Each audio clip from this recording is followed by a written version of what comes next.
को चौराहे पर मजदूरों की इस हालत पर बड़ा तरस आया, मगर साथ ही उसे ताज्जुब भी बहुत हुआ, क्योंकि मजदूरों की इस भीड़ में एक ऐसा मजदूर भी था जो बिल्कुल चुपचाप एक जगह बैठा हुआ था।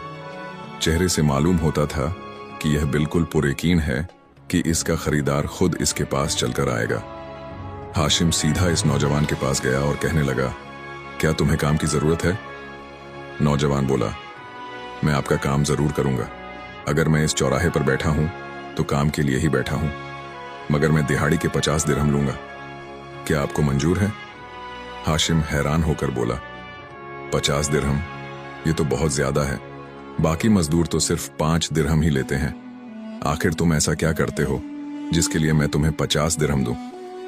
नौजवान बोला, अगर आपको मंजूर नहीं तो 5 दिरहम वाले मजदूरों की भरमार लगी हुई है, आप उन्हीं में से किसी को ले जाइए। हाशिम को बड़ा ताज्जुब हुआ, फिर कुछ सोचकर बोला, अच्छा ठीक है, मुझे मंजूर है। नौजवान बोला, जरा रुकिए, मेरी कुछ शर्तें भी हैं। उनकी मंजूरी के बगैर मैं कभी मजदूरी पर नहीं जाता। हाशिम हैरत से बोला, क्या कहा? ऐ नौजवान, शर्तें तो मालिकों की होती हैं और इस हिसाब से शर्तें लगाने का असल हकदार मैं हूं। नौजवान बोला, अगर आप मेरी शराएं मंजूर नहीं करते तो मैं आपके साथ हरगिज नहीं जाऊंगा। हाशिम बोला, अच्छा ठीक है, जरा बताओ कि तुम्हारी शर्तें क्या हैं? नौजवान बोला, मेरी पहली शर्त यह है कि मेरे बारे में आप मुझसे कोई सवाल नहीं करेंगे। मेरी दूसरी शर्त यह है कि जैसे ही अजान हुई तो उस वक्त से लेकर नमाज पढ़ने तक मैं आपका मजदूर नहीं रहूंगा और इस दौरान मैं आपकी कोई बात नहीं मानूंगा और ना ही आप मुझ पर कोई हुक्म चलाने के मजाज होंगे। मेरी तीसरी शर्त यह है कि अगर आपने मुझसे कोई सवाल किया तो मेरी मर्जी होगी कि मैं आपके इस सवाल का जवाब दूं या ना दूं। हाशिम यह सुनकर मुस्कुराकर बोला, बड़े ही अनोखे दिहाड़ीदार हो वैसे। चलो, मुझे यह भी मंजूर है। अब अपना सामान लो और काम पर चलो। चुनांचे हाशिम और वह नौजवान चलते चलते हाशिम के घर पहुंच गए। नौजवान ने काम करना शुरू किया तो हाशिम देखकर हैरान रह गया कि जो काम एक मजदूर पूरे दिन में करता है, इस नौजवान ने तो वह काम सिर्फ 2 घंटे में ही कर दिया है। हाशिम ने उसे मजीद काम पर लगाया और खुद कहीं बाहर चला गया। मजदूर गली में मिट्टी खोद रहा था कि अचानक अजान की आवाज आना शुरू हो गई। मजदूर ने कुदाल वहीं फेंकी और वहां से जाने के लिए कदम बढ़ाने लगा। जब हाशिम के बेटे ने देखा कि मजदूर मिट्टी के टीले गली में ही छोड़कर जा रहा है तो उसने कहा, ओए जरा रुको, इस मिट्टी को तो बराबर करते जाओ। नौजवान बोला, खामोश, इस वक्त मैं तुम्हारे बाप की भी नहीं सुनूंगा। जब अजन हो जाती है तो मैं दुनिया का हर काम भूल जाता हूं और सिर्फ उसी की सुनता हूं जो सब कुछ सुनने और जानने वाला है। अगर तुम चाहो तो मिट्टी को खुद ही बराबर कर सकते हो। वैसे भी मेरी तुम्हारे बाप से बात हो चुकी है। नौजवान नमाज पढ़कर वापस आया और दोबारा काम पर लग गया। इतने में हाशिम बाहर से वापस आया और नौजवान से पूछा, क्या मैं तुम्हारे लिए खाना लाऊं? नौजवान कहने लगा, मैं रोजे से हूं।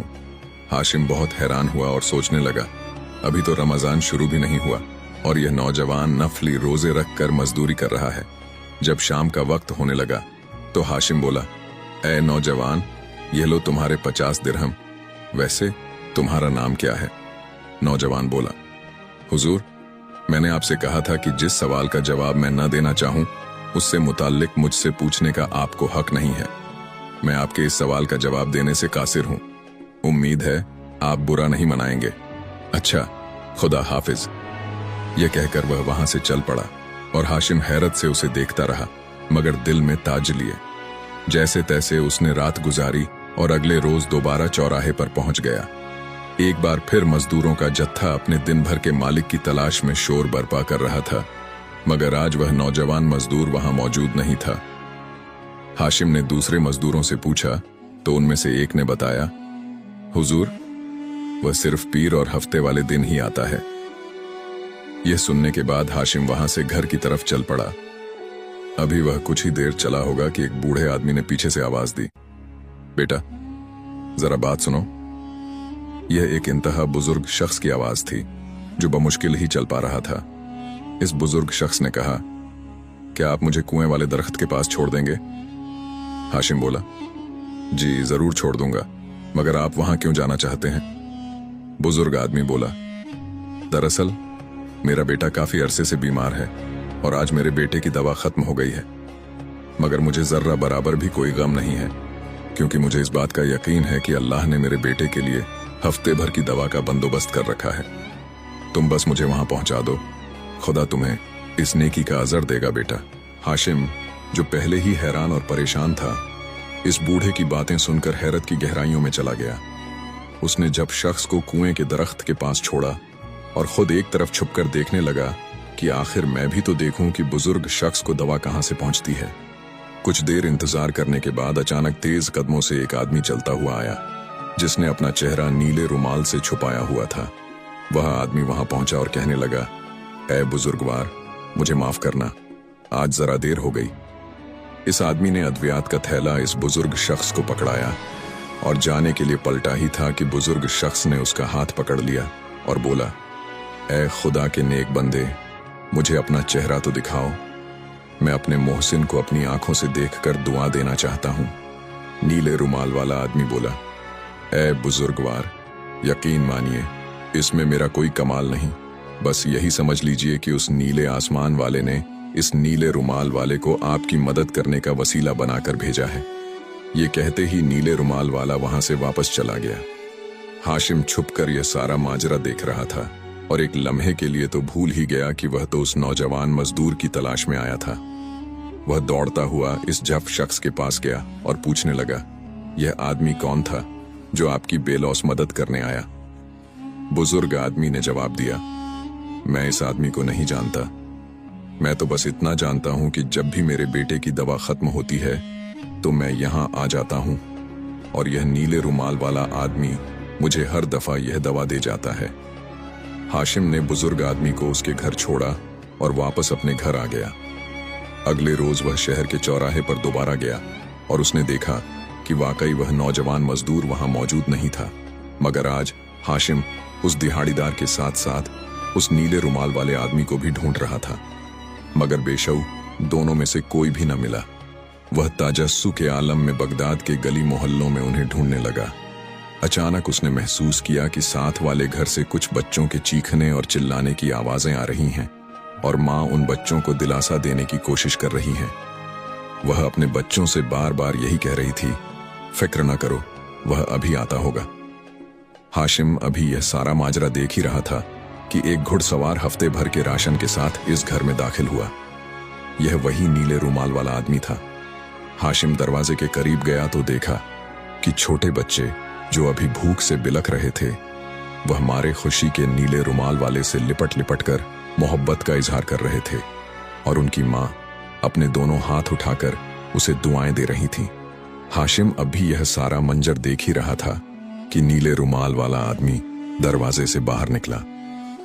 हाशिम ने उसे रोका और पूछा, ऐ बंदा ए खुदा, तुमने तो मुझे अपना गिरवी बना लिया है। मुझे बताओ तुम कौन हो? अगर तुम मुझे अपने साथ रख लो तो खुदा की कसम मैं सारी उम्र तुम्हारी गुलामी करूंगा। नीले रुमाल वाले ने उसकी तरफ एक लम्हे के लिए बगौर देखा, गोया उसे देखकर मुस्कुरा रहा हो। दूसरे ही लम्हे वह घोड़े पर सवार हुआ और बिना कुछ कहे वहां से हवा की तरह चला गया। जब नीले रुमाल वाला वहां से चला गया तो हाशिम इस औरत के घर में दाखिल हुआ। खस्ता हाल मकान अपनी आप बीती अपनी हालत से बयान कर रहा था कि यह एक बेवा औरत का मकान है। हाशिम ने औरत से पूछा, क्या आपको मालूम है कि यह नीले रुमाल वाला शख्स? यह हंडिया लेकर आप उस दरख्त के नीचे खड़े हो जाना और तब तक वहां खड़े रहना जब तक एक सफेद दाढ़ी वाले बुजुर्ग वहां ना आ जाएं। वह आपसे इस हंडिया का तकाजा करेंगे, आप यह हंडिया उनके हवाले कर देना। फिर इसने एक अंगूठी हाशिम को देते हुए कहा, हुजूर, यह अंगूठी खलीफा की अमानत है, यह आप उसे पहुंचा दीजिएगा। मुझे मालूम है कि वह आपसे बात करने पर आसानी से अमानत न लेगा, क्योंकि आखिर वह बादशाह है। हुजूर, मेरी तीसरी दरख्वास्त यह है कि मेरे इस दुनिया से चले जाने के बाद मेरे मुर्दा जिस्म को चारपाई समेत बाहर गली में रख देना, मेरे कफन दफन का इंतजाम हो जाएगा। नौजवान से अंगूठी और पीतल की हंडियां लेते हुए हाशिम ने कहा, मैं तुम्हारे काम बखूबी अंजाम दूंगा, मगर मेरे सवालों के तो तुमने जवाब दिए ही नहीं। तुम कौन हो? तुम्हारा नाम क्या है? हफ्ते वाले दिन सिर्फ 3 दिरहम लेकर तुम पूरा दिन काम करते हो, मगर पीर वाले दिन तुम 50 दिरहम लेते हो। नौजवान बोला, अगर आपने मेरे ये सारे काम कर दिए तो आपको आपके हर सवाल का जवाब जरूर मिल जाएगा। अब मैं आपसे दरख्वास्त करता हूं कि मुझे अकेला छोड़ दें। मैं अपने रब के साथ तन्हाई चाहता हूं। आज रात मैंने बड़ी लंबी माफी मांगनी है। हाशिम बोला, आखिर मैं तुम्हें इस हाल में कैसे छोड़ जाऊं? मगर नौजवान के इसरार करने की वजह से हाशिम न चाहते हुए भी वहां से आ गया। उस रात हाशिम बुरी तरह बेचैन रहा। पूरी रात करवटें बदलते बदलते गुजार दी। अल्लाह अल्लाह करके सूरज ने जब शफ़क़ की सुरखी बिखेरी तो उसने फौरन नौजवान दिहाड़ीदार के घर की तरफ दौड़ लगा दी। जब वह वहां पहुंचा तो देखा कि दरवाजा पहले से ही खुला था। हाशिम घर के अंदर दाखिल हुआ तो खुशगवार हवा के झोंके उसका इस्तकबाल कर रहे थे। जब कमरे में जाकर देखा तो पता चला कि नौजवान की रूह तो परवाज कर चुकी है। हाशिम की आंखें इस मंजर को देखकर आंसुओं से तरबतर हो गईं। इसने वसीयत के मुताबिक नौजवान के जनाजे को बाहर गली में रख दिया और तेजी से दौड़ता हुआ चौराहे की तरफ भागा। हंडिया लेकर उस दरख्त के पास खड़ा हो गया जिस दरख्त का उस नौजवान ने जिक्र किया था। कुछ ही देर बाद लोगों का तांता बंधने लगा। वह सब के सब लोग गरीब और बदहाल थे। हाशिम उन सबको देखकर हैरान रह गया कि आखिर लोग यहां क्यों जमा होना शुरू हो गए। वे सब के सब अफसुर्दा चेहरों के साथ इस पीतल की हंडिया को देख रहे थे। कुछ ही देर बाद एक सफेद दाढ़ी वाले बुजुर्ग वहां आए और हाशिम से हंडिया लेने के लिए हाथ आगे बढ़ाया। हाशिम ने हंडिया उन बुजुर्ग के हवाले कर दी। बुजुर्ग ने पुरनम आंखों से हंडिया को खोला और इसमें हाथ डालकर बाहर निकाला तो हाथ में एक नीला रुमाल मौजूद था और उसमें से 2 दिरहम खनखन करते हुए जमीन पर गिर पड़े। दरहकीकत यह वही नीला रुमाल था जिसे गरीबों का मददगार इंसान अपना चेहरा ढांपने के लिए इस्तेमाल करता था।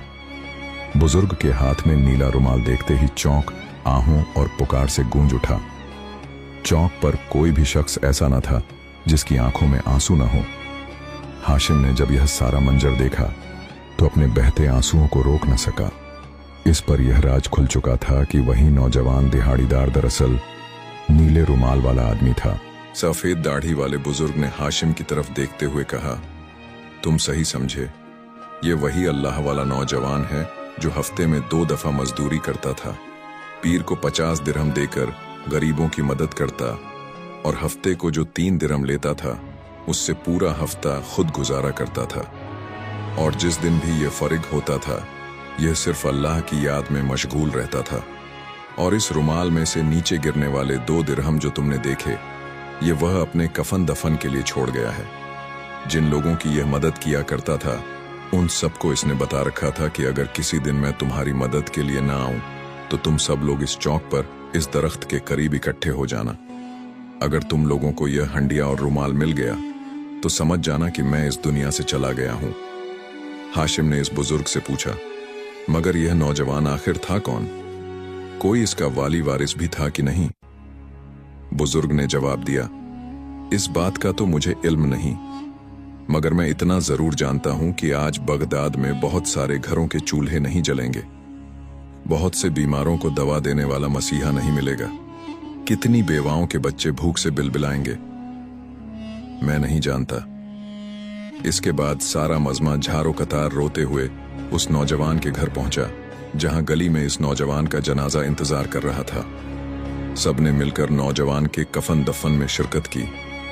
हाशिम जब नौजवान के आखिरी फराइज से फारिग हुआ तो उसे याद आया कि खलीफा को उसकी अमानत पहुंचानी है।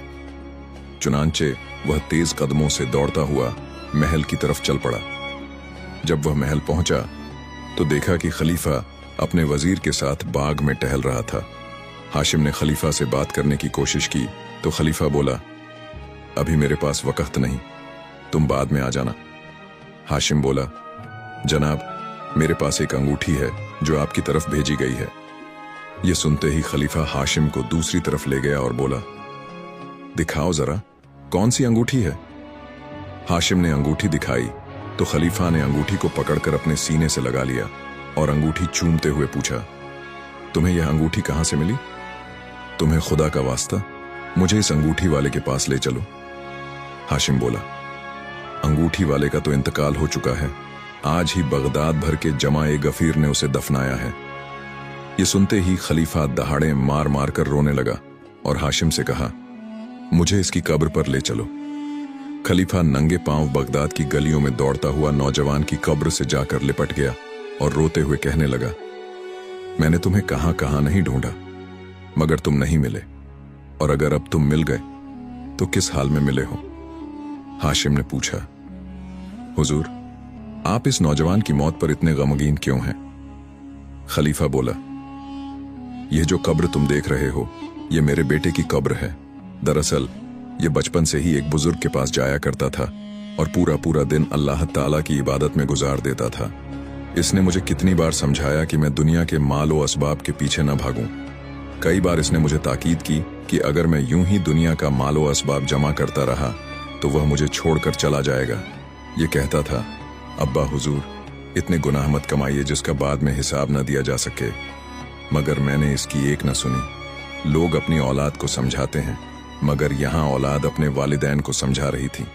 मगर अफसोस मुझ पर, मैंने इसकी एक न सुनी। फिर मुझे भी इसकी सजा मिली और इसने मुझसे मुंह फेर लिया और मुझे हमेशा के लिए छोड़कर चला गया और गुरबा की तरह जिंदगी गुजारने लगा। इसके बाद खलीफा काफी अरसे तक उस नेक बुजुर्ग को ढूंढता रहा और आखिरकार उसी चौक पर उस दरख्त के पास उन बुजुर्ग को खड़े पाया। खलीफा ने बुजुर्ग के कदमों में गिरकर सच्चे दिल से तौबा की। उसने उन बुजुर्ग से कहा, लाइए वह नीला रुमाल मुझे दीजिए। आज के बाद मेरा बेटा जो काम छोड़ गया था, मैं खुद उसे जारी रखूंगा। मैं वादा करता हूं कि यह नीला रुमाल मैं खुद अपने चेहरे पर लपेटूंगा और एक एक गरीब के घर जाकर उसकी मदद करूंगा। यदि वीडियो पसंद